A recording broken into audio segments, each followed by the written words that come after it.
বন্দরনগরী চট্টগ্রামেও নানা অনিয়ম এবং অব্যবস্থাপনার কারণে চট্টগ্রাম নগরীর ৮০% বহুতল ভবন চরম ঝুঁকিতে রয়েছে। সিডিএর তথ্য অনুযায়ী ৬০ বর্গ মাইলের নগরীতে বহুতল ভবন রয়েছে ২০,০০০-এর বেশি। এসব ভবন অনুমোদন নিয়ে নির্মাণ করা হলেও যথাযথভাবে বিল্ডিং কোড মানা হয়নি, এমনকি পর্যাপ্ত নিরাপত্তা ব্যবস্থাও রাখা হয়নি। এতে অগ্নি ঝুঁকির পরিমাণ দিন দিন বাড়ছে। এ অবস্থায় বেশ কয়েকবার সিডিএর ভ্রাম্যমাণ আদালত পরিচালনা করা হলেও নিয়ম মানা হচ্ছে না বলে অভিযোগ সংশ্লিষ্টদের।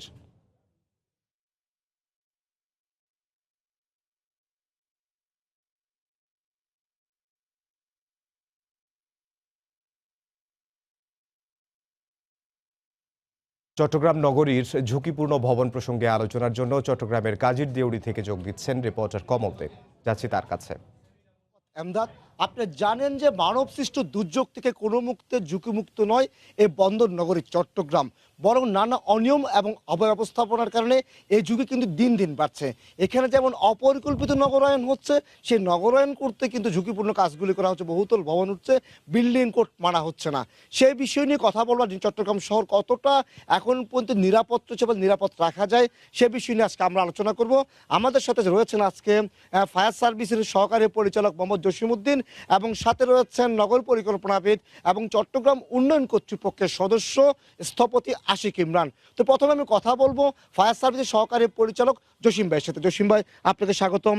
মাঠে ময়দানে আপনার সাথে দেখা হয় নানা দুর্যোগ দুর্বিপাকে, আপনাকে আমরা মাঠে পাই বা রাস্তায় যে কোনো দুর্ঘটনা বা ঘটনা ঘটলে আপনাকে আমরা সাথে সাথে পেয়ে থাকি। তা আপনি আমাদের নগরটা বরাবর দেখেন বা পর্যবেক্ষণ করেন। আপনার কাছে আমার কাছে প্রশ্ন থাকবে, এই চট্টগ্রাম শহর এখন পর্যন্ত কতটা ঝুঁকিমুক্ত, বা এই ঝুঁকিমুক্ত করার জন্য কি করা দরকার, বা কতটা বিল্ডিং কোড মানা হচ্ছে এখানে? ধন্যবাদ সময় টিভিকে আমাকে আমন্ত্রণ জানানোর জন্য। ফায়ার সার্ভিস সিভিলের পক্ষ থেকে আমি ধন্যবাদ জানাচ্ছি। প্রথম কথা হলো যে চট্টগ্রাম নগরটা একটি সুন্দর পরিকল্পিত নগর হিসেবে পরিচ্ছন্ন একটা সুন্দর শহর। তারপরও আমরা এখানে চট্টগ্রাম শহরকে ৪১টা ওয়ার্ডে আমরা ৮টা জোনে ভাগ করেছি। এর মধ্যে আমরা গত বছর হইতে ১৮ সন হইতে এখন ২০১৯ সাল, এর মধ্যে আমরা আমাদের সার্ভে টিম অলরেডি কাজ শুরু করেছে, চলমান আছে। এর মধ্যে আমরা বিভিন্ন মার্কেটগুলো সার্ভে করে দেখেছি যে এখানে ৪১টা মার্কেট ঝুঁকিতে রয়েছে এবং বিভিন্ন বস্তি রয়েছে।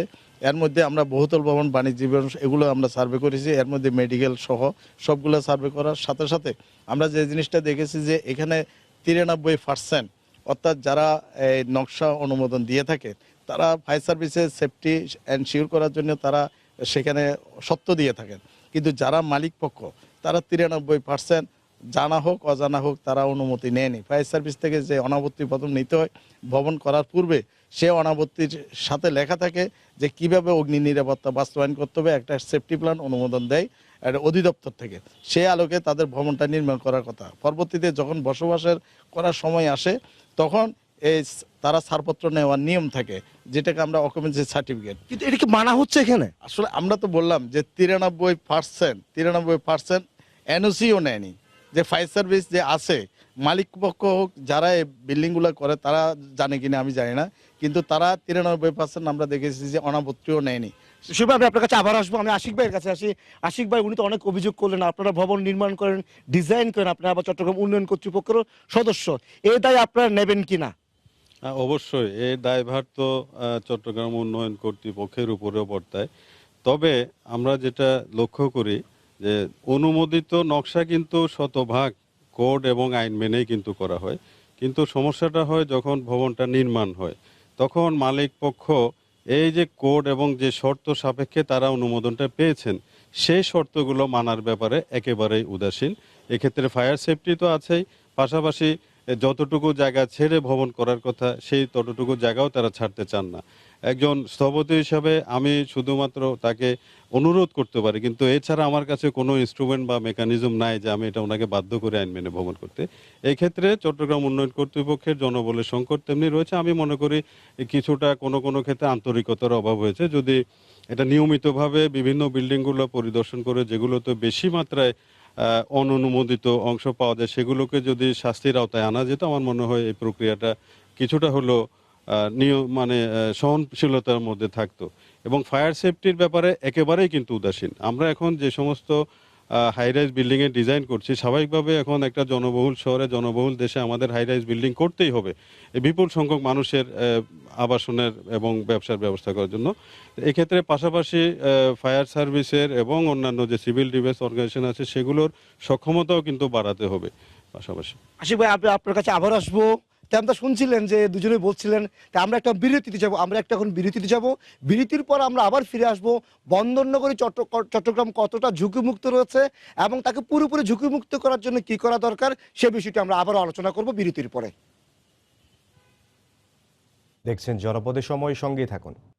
চট্টগ্রাম নগরীর ঝুঁকিপূর্ণ ভবন নিয়ে আলোচনার জন্য আবারও আমাদের সাথে যোগ দিচ্ছেন রিপোর্টার কমল দে। চট্টগ্রাম করার যে আলোচনা চলছিল সেখানে আমি আবারও কথা বলবো ফায়ার সার্ভিসের সহকারী পরিচালক জসিম উদ্দিনের সাথে। জসিম ভাই, আমি আপনার কাছে আবার প্রশ্ন করবো। আপনি অনেক সমস্যার কথা তুলে ধরলেন যে বিল্ডিং কোড মানা হচ্ছে না, সেফটি ব্যবস্থা রাখা হচ্ছে না, তাতে তাহলে চট্টগ্রাম তাহলে কিন্তু খুব ঝুঁকির মধ্যে পড়ছে বলে মনে হয় আপনাকে, এবং এই ঝুঁকি মুক্ত করার জন্য তাহলে এখনই কি ব্যবস্থা নেওয়া উচিত না? আসলে কি আমরা কিন্তু চট্টগ্রামটা ঝুঁকি মুক্ত আবার ঝুঁকি মুক্ত না। আমরা কোন ক্ষেত্রে ঝুঁকিতে আছি এটা আমরা বলছি যে কি যেসব ভবনগুলা কোড না মেনে স্পেস না রেখে এবং যেগুলো ইমার্জেন্সি ইকুইপমেন্ট থাকার কথা এইসব ইকুইপমেন্টগুলো সেট আপ না করার কারণে এই ঝুঁকিটা বেড়ে গেছে। কিন্তু আমাদের চট্টগ্রামে আমি এতটুকু বলবো, যেমন জাইকা ওয়াসার মাধ্যমে চট্টগ্রাম 41টা ওয়ার্ডে হাইডেন লাইন অলরেডি বসানো হয়ে গেছে, সেখানে যে কোনো সোর্স থেকে আমরা ওয়াটার সোর্স এগুলো পেতে পারি, যার কারণে এটা আমাদের একটা সুফল। আর হলো যে চট্টগ্রাম সিটি মেয়র আজমল নাসিরউদ্দিন মহোদয় এবং চট্টগ্রামের CDS chairman Abdul Salam sir, তারা অত্যন্ত আন্তরিক এবং কাজ করে যাচ্ছে। এখন আপনার ভবনকে আপনাকে সেভ করতে হলে আপনাকে এই সেফটি সিকিউরিটি এবং বিএনবিসি কোড মানতে হবে। আমি ভবন করার অনুমতি দিলাম, আমি সেফটি তো করার জন্য আপনাকে নির্দেশনা দেওয়া আছে, তো আপনি তো না করলে তার দায়িত্ব আপনাকে নিতে হবে। যার পরিপ্রেক্ষিতে সরকার এবং চট্টগ্রাম জেলা প্রশাসক মহোদয় যে ইলিয়াস স্যার, তিনি বারবার আমাদেরকে বলেছেন যে মোবাইল কোড করা হবে। ফায়ার সার্ভিস সিভিল ডিফেন্স একটি সেবামূলক প্রতিষ্ঠান বিধায় আমরা অ্যাওয়ারনেসকে বিশ্বাস করি, কারো ক্ষতিগ্রস্ত করতে নাই, তাদেরকে অচিরে আমরা এই আইনের আওতায় এনে ব্যবস্থা গ্রহণ করার জন্য। আমি আপনার কাছে আবার আসবো। আমি আবার আসি আশিক ম্যাডামের কাছে। যেসব বিল্ডিং এখন হয়ে গেছে, যারা অগ্নি নির্বাপন ব্যবস্থা রাখেনি, নতুন তো বিল্ডিং হবে, তাহলে যেগুলো হয়ে গেছে তাদের কি করা উচিত, এবং যারা নতুন ভবন করবে, আপনি একজন সিডিএস সদস্য পরিচালনা কমিটির, তাহলে আপনারা কি নির্দেশনা দেবেন?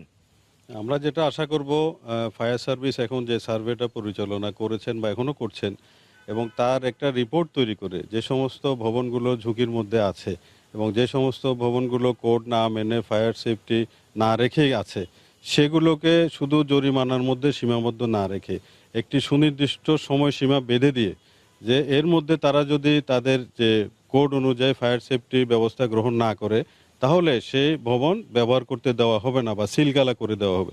এই ধরনের একটা আইনের কঠোর প্রয়োগ হলেই আমার মনে হয় আস্তে আস্তে এই মেসেজটা সবার মধ্যে পৌঁছে যাবে এবং সবাই আইনসম্মতভাবে ফায়ার কোড মেনেই বিল্ডিংগুলো তৈরি করবেন। আমি আপনার কাছে আবার আসবো। আমি জসিম ভাইয়ের কাছে আসছি। জসিম ভাই, আপনার সবসময় চট্টগ্রাম শহরে একটা অভিযোগ করেন, জলাধারের অভাব। যখন কোথাও আগুন লাগে দূরবর্তী এলাকা, তখন পানি শেষ হয়ে যায়। এই যে পানি শেষ হয়ে যাওয়া, তখন যদি আপনি থাকেন আগ্রাবাদ, যদি কালুঘাটের দিকে আগুন লাগে, তখন আপনাকে পানি নিয়ে যেতে হবে বা অন্য জায়গায় হলো, এই সমস্যার সমাধানের জন্য কি করা উচিত? এখন প্রথম কথা হলো যে আমাদের যেসব জলাধারগুলো ভরাট হয়ে গেছে সে ওয়ার্ড ভিত্তিক আমাদের সিটি মেয়র আজমল নাসিরউদ্দিন মহোদয় প্রত্যেক কমিশনার মাধ্যম যে পুকুরগুলো ভরাট করে ফেলেছে বা হাজামজা অবস্থায় আছে সেগুলোকে সংস্কার করতে হবে। দ্বিতীয় কথা হলো যে যেমন হাইডেন লাইনগুলো এখন যেহেতু চালু হয়ে যাচ্ছে, অচিরে আমরা এগুলো থেকে মুক্তি পাবো এবং ওয়াসা যেহেতু আছে আমাদেরকে সাপোর্ট দিবে। আর আমাদের ফায়ার সার্ভিসের এখন অত্যাধুনিক অনেক ইকুইপমেন্ট সংযোগ হয়েছে, বড় ধরনের গাড়ি এসেছে এবং ওয়াটার সোর্সে আমরা সাপোর্ট দেওয়ার যথেষ্ট পরিমাণে আমাদের ক্যাপাসিটি বিল্ড আপ হয়েছে। তবে আমরা যেটা জানি, যেটা বলতে চাই, আপনার ভবন, আপনার সম্পদের মালিক, আপনাকে 15 মিনিট ওদের 20 মিনিট ফাইট করার মতো আপনাকে সে ক্যাপাসিটি থাকতে হবে। ঢাকার যে ঘটনাটা আমি যদি বলি অ্যাপার টাওয়ার, আপনার ঘটনা ঘটেছে বনানীতে, কিন্তু আমাকে যেতে হয়েছে বঙ্গবাজারে। তাহলে বঙ্গবাজার থেকে আমার যে এই টার্ন টেবল ল্যাডারগুলো ইকুইপমেন্টগুলো যেতে তো সময় লাগবে। আর বর্তমানে আমাদের ডিজি মহোদয় মোহাম্মদ সাজ্জাদ হোসাইন স্যার, তিনি জয়েন করেছেন, অত্যন্ত দক্ষ স্যার। তিনি আমাদেরকে নির্দেশনা দিয়েছেন যে কোনো দুর্যোগে আমরা দ্রুত যেন কার্যকরী ব্যবস্থা গ্রহণ করি এবং মোবাইল কোডের মাধ্যমে যারা অনিয়ম করবে তাদের বিরুদ্ধে ব্যবস্থা গ্রহণ করা হবে ইনশাল্লাহ। দুজনকে ধন্যবাদ জানাচ্ছি, আশিক ইমরান ভাই, জসিম ভাই।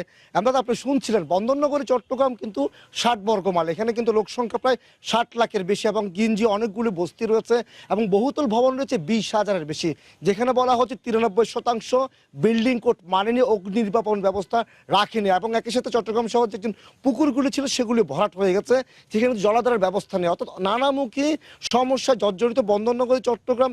এখানে যেমন সমুদ্রের কাছে থাকার কারণে প্রাকৃতিক দুর্যোগ বারবার হানা দেয়, ঠিক তেমনি মানব সৃষ্ট দুর্যোগ অর্থাৎ অগ্নি বাগুনের মতো সেই দুর্যোগে কিন্তু এখানে বারবার আসে। তো চট্টগ্রামকে ঝুঁকিমুক্ত রাখার জন্য কি কি ব্যবস্থা নেবে তারা বললেন, সেগুলি সরকার হয়তো মানবেন এমনটি আমরা আশা করছি এবং জনগণ আশা করছেন। তো এখন কিন্তু আমাদের শেষ ছিল এখানে। চট্টগ্রামের কাজীর দেউরি থেকে আমাদের সাথে যোগ দিয়েছিলেন রিপোর্টার কমল দে, তার সঙ্গে ছিলেন দুজন অতিথি। তারা আলোচনা করছিলেন নগরীর ঝুঁকিপূর্ণ ভবনগুলো নিয়ে।